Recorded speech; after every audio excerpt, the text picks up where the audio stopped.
ডিম তো বাড়িতে অনেকভাবেই রান্না করেছেন। একবার এইভাবে আমার মতো ডিম কষা বানিয়ে দেখুন। এক থালা ভাত এক নিমেষেই উঠে যাবে। চলুন তাহলে ডিম কষার এই সহজ রেসিপিটা শুরু করা যাক। তার আগে আমার চ্যানেলটা সাবস্ক্রাইব করে না থাকলে আমার চ্যানেলটা সাবস্ক্রাইব করার অনুরোধ রইল। আর ভিডিও ভালো লাগলে একটা লাইক করে দেবেন। ডিম কষা বানানোর জন্য আমি এখানে 4টে ডিমকে ভালো করে সেদ্ধ করে নিয়েছি। এবার আমি ডিমের গায়ে এইভাবে ছুরি দিয়ে একটু দাগ করে নিলাম, যাতে ডিমের মধ্যে সমস্ত মশলাগুলো ঢোকে। সামান্য পরিমাণ লবণ আর হলুদ দিয়ে আমি ডিমটাকে একটু মাখিয়ে নিলাম। ডিম সেদ্ধ করার সময় আমি 1 চা চামচ লবণ দিয়েছিলাম, যাতে ডিমের খোসাটা ছাড়ানো সহজ হয়।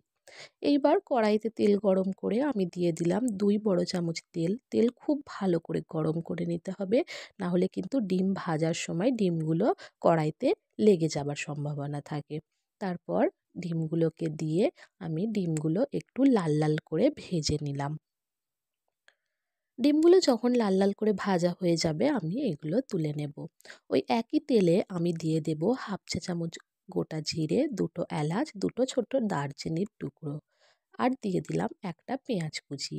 পেঁয়াজ কুচিটা আমি ব্রাউন করব না, জাস্ট পেঁয়াজটা একটু সফট হওয়া পর্যন্ত অপেক্ষা করব। পেঁয়াজ যখন এইভাবে একটু সফট হতে শুরু করবে তখন আমি এর মধ্যে দিয়ে দেব একটা পেঁয়াজের পেস্ট। এইভাবে এই রেসিপিতে পেঁয়াজ দুরকমভাবে ব্যবহার করে দেখবেন, এর গ্রেভিটা কিন্তু খুবই সুন্দর খেতে হয়। একটা বড় সাইজের পেঁয়াজকে আমি মিক্সারের জারে একটু পেস্ট করে নিয়েছি। সেই পেঁয়াজ পেস্টটাই এখানে দিয়ে পেঁয়াজটাকে খুব ভালো করে ভেজে নেব। তারপর এর মধ্যে দিয়ে দেব 1/2 চা চামচ আদা রসুন বাটা।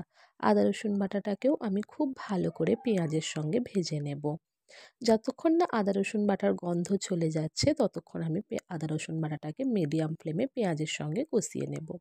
তারপরে এর মধ্যে দিয়ে দেব একটা টমেটো পেস্ট, স্বাদ অনুযায়ী লবণ, হলুদ গুঁড়ো, জিরের গুঁড়ো, ধনের গুঁড়ো, লাল লঙ্কার গুঁড়ো আর কাশ্মীরি লাল লঙ্কার গুঁড়ো সব কিছু আমি 1/2 চা চামচ করে দিয়ে সামান্য পরিমাণ জল দিয়ে মশলাটাকে খুব ভালো করে কষিয়ে নেব। ততক্ষণ মশলা কষাবো যতক্ষণ না মশলা থেকে তেল ছেড়ে দিচ্ছে। পেঁয়াজ এর সঙ্গে টমেটো সব মশলা সমস্ত কষিয়ে নিয়ে এর মধ্যে দিয়ে দেব 2 চা চামচ ফেটিয়ে রাখা টক দই। 2 চা চামচ টক দইকে বাটিতে নিয়ে সিম্পল একটু ফেটিয়ে নিয়েছি। সেই টক দইটা দিয়ে এটাকে আমি আবারও খুব ভালো করে 4-5 মিনিট কষিয়ে নেব। এইভাবে দেখুন যখন কষাতে কষাতে তেল ছেড়ে দেবে তখন আমি এর মধ্যে দিয়ে দিলাম সামান্য পরিমাণে 2-3 চামচ জল। জলটা দিয়ে আমি এটাকে গ্যাসের ফ্লেম লো করে ঢাকা দিয়ে মশলাটাকে কষাতে দেব 4-5 মিনিট। 4-5 মিনিট পর দেখুন মশলাটা খুব সুন্দরভাবে কষানো হয়ে গেছে, সমস্ত তেল উপরে উঠে এসেছে। তখন আমি এর মধ্যে দিয়ে দেব 2টো চেরা কাঁচা লঙ্কা আর সামান্য পরিমাণে গরম মশলা দিয়ে আবারও একটু মিশিয়ে নেব। তারপর এর মধ্যে আমি এক এক করে ভেজে রাখা ডিমগুলো দিয়ে দেব। ডিম দিয়ে হালকা হাতে একটু নাড়াচাড়া করে নেব। তারপর এর মধ্যে আমি একটু সামান্য পরিমাণে গরম জল দিয়ে দিলাম। খুব বেশি জল এখানে দেওয়ার দরকার নেই। মশলা সম্পূর্ণভাবে আমাদের এখানে কুক হয়ে আছে। 1/2 কাপের মতো একটু জল দিয়ে একটু নাড়াচাড়া করে দিলাম। তারপর এটাকে আমি ঢাকা দিয়ে রেখে দেব 4-5 মিনিট। এইভাবে একবার বাড়িতে ডিম কষা করে দেখবেন, খেতে কিন্তু খুবই ভালো লাগবে। 4-5 মিনিট পর ঢাকা খুলে দেখতেই পাচ্ছেন ডিম কষাটা একেবারে রেডি হয়ে এসেছে। নামানোর আগে ওপর থেকে দিয়ে দেব ধনেপাতা কুচি। এবার এটা সার্ভ করার জন্য একেবারেই রেডি। একবার এইভাবে ডিম কষা বানিয়ে দেখুন, খেতে খুব ভালো লাগবে।